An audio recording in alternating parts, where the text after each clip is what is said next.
Hello friends, welcome back to our channel. This time, we'll provide a tutorial on how to clean an air conditioner.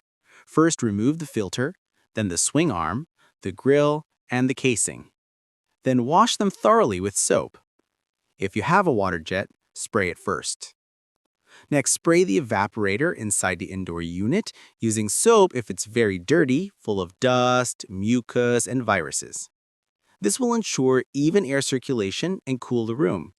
Don't forget to spray the exhaust duct as well, as it's often clogged with dust that mixes with mucus.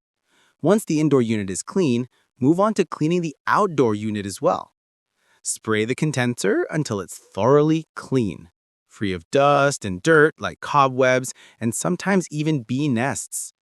Spray, spray, and spray until clean, so that circulation can dissipate heat energy from the condenser. Don't forget to also clean the fan and the outer casing of the outdoor unit. That's all, friends. I hope this information is helpful. Don't forget to like, comment, and subscribe.